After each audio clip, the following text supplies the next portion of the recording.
Who was embodied in Adam? Part 2.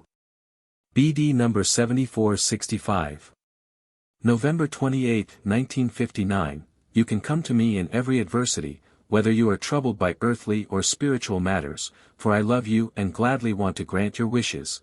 My spirit of eternity impelled me to create. My love was greater than great, my wisdom unsurpassed and my power infinite. Love, however, was strength which wanted to become effective, which wanted to express itself, it wanted to create things which, in turn, gave me an abundance of pleasure.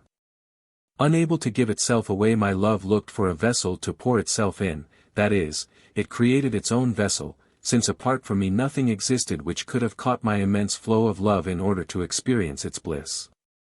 And from within myself I externalized this vessel as a like-natured being, as my image.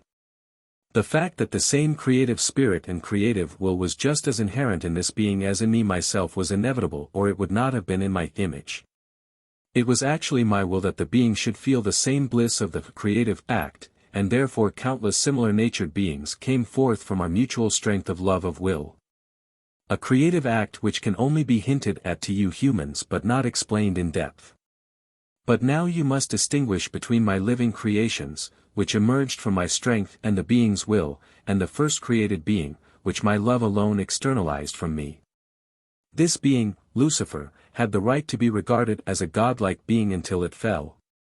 I had placed it by my side and merely required it to acknowledge me myself, that is, to acknowledge that I created it out of my strength. And it would have remained the most blissful being which could have created and worked next to me as a true image which was entirely permeated by my strength, with the exception that due to this permeation of strength it was dependent on me. However, this would have been a dependence which the being would never have needed to feel, had it continued to share the same will and the same profound love as mine.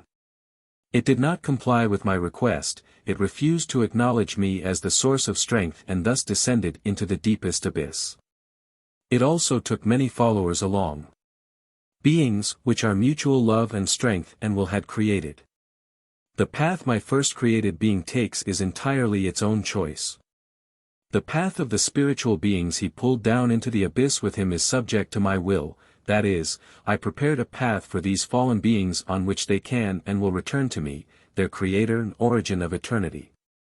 Lucifer, too, would have been able to take the same path, which I, in my wisdom, recognized as being successful. However, I once created him as a completely free being, and as a completely free being he has to take the path of return independently. He was in my image, he was not in a state of dependence on me, because love would never have allowed for a lessening of strength on my part. He was my image whose free will I respect, regardless of how wrongly directed it is. I will not force him in any way, and I will wait until he voluntarily starts his return to me. But as yet he is far from it.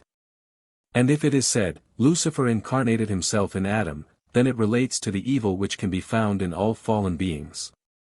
His satanic spirit, thus everything opposed to God, must go through the embodiment as a human being, and thus Adam, i.e. the embodied original spirit within him with all its evil instincts and inclinations, also had to take abode in the human form in order to discard this satanic spirit, in order to completely turn to me again, whom he, as a human being, was certainly able to recognize as his God and creator of eternity.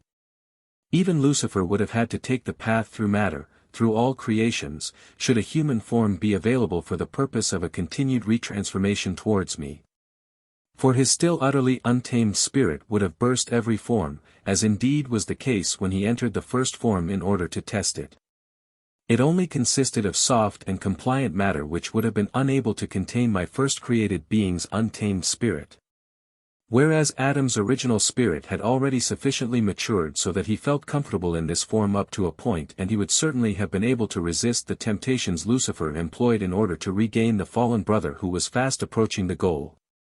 Lucifer was my adversary, and he still is and will remain so until the very last spiritual being he pulled down with him into the abyss starts on the path of return to me. Only then will he, too, change his mind and voluntarily hand himself over to me, but it will still take eternities until this goal is reached. Amen.